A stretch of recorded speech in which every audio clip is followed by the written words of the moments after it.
ሰላምታችን ይደረሳችሁ ውድ የብላክ ላይን ሚዲያ ቤተሰቦች፣ ዘወትር በዚህ ሰዓት የምታዳምጧቸውን አዳዲስ መረጃዎች ወደ እናንተ ማድረስ እንጀምራለን።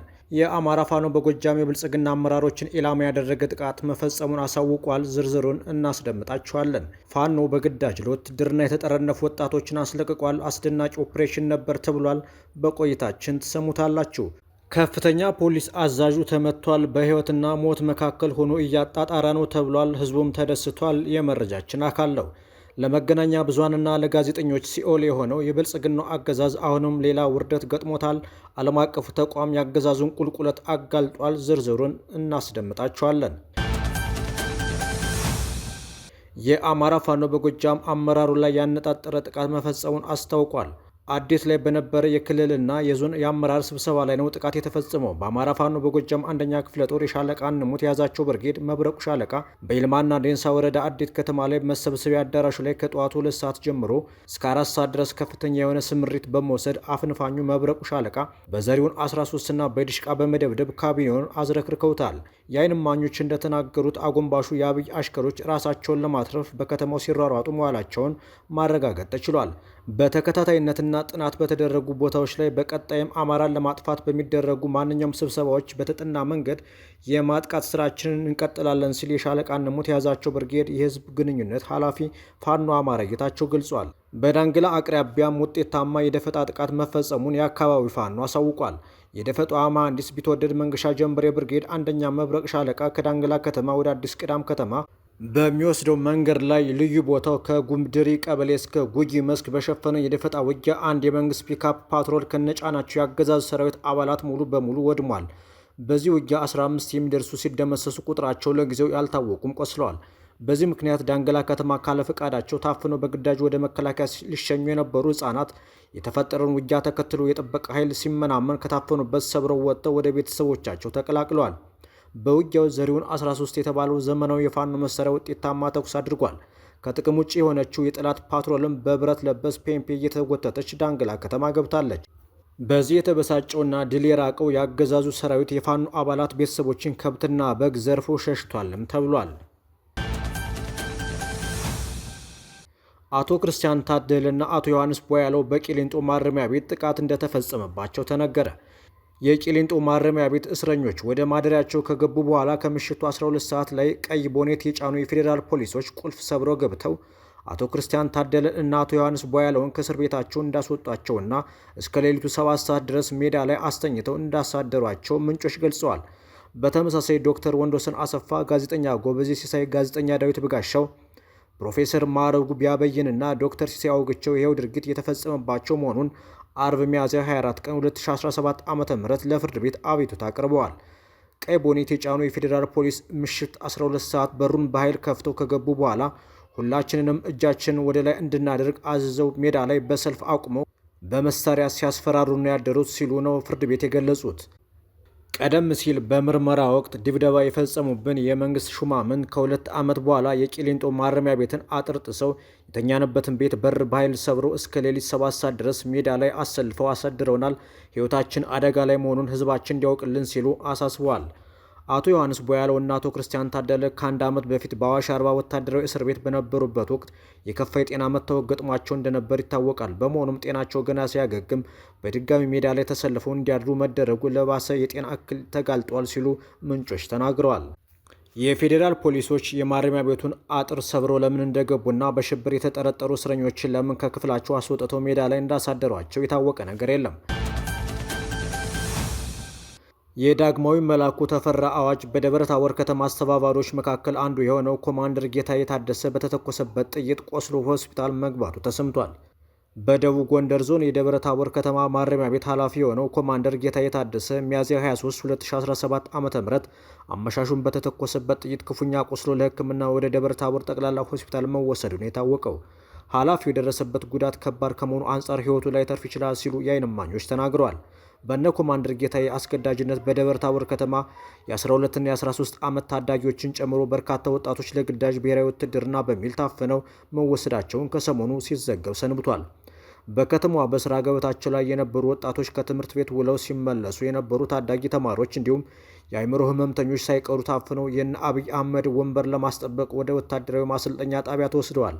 ታፍነው ከተወሰዱት ተማሪዎች መካከል የ12ኛ ክፍል መልቀቂያ ፈተና ለመውሰድ ዝግጅት ላይ የነበሩ ተማሪዎች እንደሚገኙበት ነው የተጠቆመው። በኦህዴድ የበላይነት የሚዘወረው የብልጽግና ቡድን በአራቱም ማዕዘን የአገሪቱን ዳር ድንበር ሲጠብቁ የነበሩ ወታደሮችን አንስቶ ከአማራ ህዝብ ጋር በሚያደርገው ጦርነት ያሳተፈ ሲሆን ነገር ግን ወታደሮቹ የተፈለገውን ውጤት ማምጣት ሳይችሉ የፋኖ አፈሙዝ ሲሳይ ሆነውበት ቀርተዋል። በአማራ ክልል እየተካሄደ በሚገኘው ጦርነት በሺዎች የሚቆጠሩ ወታደሮቹ የተገደሉበትና ሌሎች በመቶ ሺዎች የሚቆጠሩ ወታደሮች ደግሞ ቁስለኛ የሆኑበት እንዲሁም ከነሙሉ ትጥቃቸው የጠፉበት ገዢው የብልጽግና ቡድን ያጋጠመውን የወታደር እጦት ለመቅረፍ በማሰብ በአማራ ክልል የተጠናከረ የግዳጅ አፈሳ እያካሄደ ይገኛል። መላኩ ተፈራ የእግዜር ታናሽ ወንድም የዛሬ ማረልኝ ሁለተኛ አልወልድም ሲሉ በያኔው የደርግ ዘመን የተረቡት የጎንደር እናቶች ይኸው ሁኔታ በዛሬዎቹ ደርጎች ተደግሟል። ልዩነቱ የያኔው ደርግ ወጣቶችን ያፈሰው የሀገርን ዳር ድንበር ጭምር ለማስጠበቅ ሲሆን የአሁኑ ደግሞ የሀገር ዳር ድንበር ለማስጠበቅ ሳይሆን የኦህዴድን የበላይነት ለማጽናትና በአማራ ሕዝብ ላይ የጀመረውን የዘር ጭፍጨፋ አጠናክሮ ለማስቀጠል በማሰብ ነውም ተብሏል።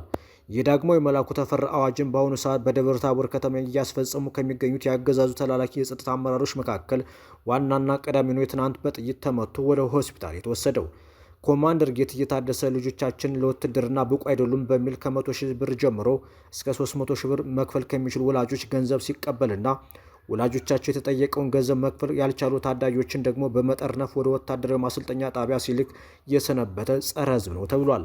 ኃላፊው ትናንት አመሻሹን በተተኮሰበት ጥይት ክፉኛ ቆስሎ ወደ ደብረ ታቦር ጠቅላላ ሆስፒታል የተወሰደ ቢሆንም ነገር ግን ከደረሰበት ጉዳት አንጻር ሕይወቱ ላይተርፍ ይችላል ነው የተባለው። ኢትዮጵያ በፕሬስ ነጻነት ይዞታዋ በዘንድሮ በዓለም የፕሬስ ነጻነት መመዘኛ ደረጃ ባለፈው ዓመት ከነበረችበት በ4 ደረጃ ዝቅ ብላ 145ኛ ደረጃ ላይ እንደምትገኝ ድንበር የለሽ የጋዜጠኞች ቡድን ይፋ አደረገ። ዛሬ ሚያዝያ 25 2017 ዓ.ም የሚከበረውን የዓለም የፕሬስ ነጻነት ቀንን አስመልክቶ የጋዜጠኞች መብት ተሟጋች ቡድኑ ባወጣው የሀገራት የፕሬስ ነጻነት ደረጃ ውስጥ 180 ሀገራት የተካተቱ ሲሆን በዓለም ዙሪያ የፕሬስ ነጻነት ከዚህ በፊት ከነበረው ዝቅ ባለ ሁኔታ ላይ እንደሚገኝ አመላክቷል። በጋዜጠኞች አያያዝና በፕሬስ ነጻነት ይዞታ ኢትዮጵያ ባለፉት ዓመታት ደረጃዋን ከዓመት ዓመት እያሽቆለቆለ ነው። ኢትዮጵያ ባለፈው የአውሮፓውያን ዓመት ከነበረችበት የ141ኛ ደረጃ በዚህ ዓመት በ4 ደረጃ በማሽቆልቆል 145ኛ ደረጃ መድረሷን ሪፖርቱ አስታውቋል። ለበርካታ ዓመታት በዚህ የፕሬስ ነጻነት መመዘኛ ደረጃ በመጨረሻ ላይ የምትገኘው ኤርትራም እንዳለፈው ዓመት ሁሉ ዘንድሮም በመጨረሻው 180ኛ ደረጃ ላይ ተቀምጣለች። ሪፖርቱ እንዳመለከተው 7 የአፍሪካ ሀገራት የፕሬስ ነጻነት አመላካች ሰንጠረዥ ላይ ወደ ታችኛው ደረጃ ያሽቆለቆሉ ሲሆን በተለይ 143ኛ ላይ የምትገኘው ኡጋንዳ 145ኛ ላይ ያለችው ኢትዮጵያና 146ኛ ደረጃን የያዘችው ሩዋንዳ ወደ በጣም አሳሳቢ ምድብ ውስጥ የተንሸራተቱ አገራት መሆናቸውን ሪፖርቱ ጠቅሷል። ከፍተኛ የፕሬስ ነጻነት ጭቆና ያለባት ኤርትራ በሰንጠረዥ የመጨረሻ ደረጃ ላይ 180ኛ ሆና የቀጠለች ሲሆን ምንም አይነት ነጻ ሚዲያ በአገሪቱ ካለመኖሩ ባሻገር ዳዊት ይስሐቅ የተባለውን ጋዜጠኛ ለረጅም ዓመታት በማሰር ክብረ ወሰንን ይዛለችም ተብሏል። ኖርዌይ፣ ኤስቶኒያ፣ ኔዘርላንድስ፣ ስዊድን፣ ፊንላንድ፣ ዴንማርክ፣ ስዊዘርላንድ እና ቼክ ሪፐብሊክ የፕሬስ ነጻነት ከሚከበርባቸው ሀገራት ቀዳሚውን 10 ደረጃ ይዘዋል። በፕሬስ ነጻነት የደረጃ ሰንጠረዥ ካለፈው ዓመት በ2 ደረጃ ዝቅ ብላ 57ኛ የሆነችው የዩናይትድ ስቴትስ የፕሬስ ነጻነት ይዞታ ዶናልድ ትራምፕ ወደ ስልጣን መመለሳቸውን ተከትሎ እያሽቆለቆለ መሆኑን አመለክቷል። ሪፖርቱ ጨምሮም የዶናልድ ትራምፕ አስተዳደር የመንግስት ተቋማትን እንደ መሳሪያ በመጠቀም ለነጻ ሚዲያዎች የሚደረገው ድጋፍ እንዲቋረጥና ጋዜጠኞችን የማግለል እርምጃ ወስዷል ሲል ወቅሷል። የድንበር የለሽ ጋዜጠኞች ቡድን በዚህ ዓመት ሪፖርቱ ላይ በዓለም ዙሪያ ያለው የፕሬስ ነጻነት ይዞታ ከመቼም ጊዜ በባሰ ዝቅ ብሏል በማለት አሳሳቢ ሁኔታ ማጋጠሙን እና የፕሬስ ነጻነትን መከታተል ከጀመረበት ካለፉት 23 ዓመታት ወዲህ የዚህ ዓመት ውጤት ዝቅተኛ መሆኑን አመልክቷል። መቀመጫውን ፈረንሳይ ያደረገው ቡድኑ የዓለም ፕሬስ ነጻነት ቀን በማስመልከት ባወጣው ሪፖርቱ ከዓለም ሕዝብ ከግማሽ የሚበልጠው ከፕሬስ ነጻነት ይዞታቸው አንጻር በጣም አሳሳቢ በሚባሉ አገራት ውስጥ ይኖራልም ብሏል። ይህ የሀገራት የፕሬስ ነጻነት ደረጃ የሚወጣው ባለሙያዎች በየሀገሪቱ በጋዜጠኞች ላይ ያጋጠሙ አደገኛ ክስተቶችን እና ሌሎች ተያያዥ የሆኑትን ፖለቲካዊ፣ ሕጋዊና ምጣኔ ሀብታዊ፣ ማህበራዊና ባህላዊ ሁኔታዎች እንዲሁም የደህንነት ይዞታን በመገምገም ነው። ሐማስ በድጋሚ የጋዛ የተኩስ አቁም ስምምነትን ለመፈረም ዝግጁ መሆኑን አሳወቀ። ሐማስ በድጋሚ የጋዛ የተኩስ አቁም ስምምነትን ለመፈረም ዝግጁ መሆኑንና የእስራኤልን ምላሽ እየጠበቀ ነው ሲሉ የሐማስ ከፍተኛ ባለሥልጣን አብደል ራህማን ጃይድ ተናግረዋል። ሐማስ የልውውጡን ስምምነት ለመፈረም ዝግጁ መሆኑን በድጋሚ ተናግሯል። የእስራኤል ታጋሾች በፊልስጤም እስረኞች እና በዚህ ጉዳይ ላይ ሁሉን አቀፍ ሀሳቡን ቀድሞውኑ አቅርቧል። እስራኤል ግን ንግግሮችን እያደናቀፈች ነው፣ አሁን ኳሱ በእነሱ አደባባይ ነው ሲል አልጀዚራ ቴሌቪዥን ዘግቧል።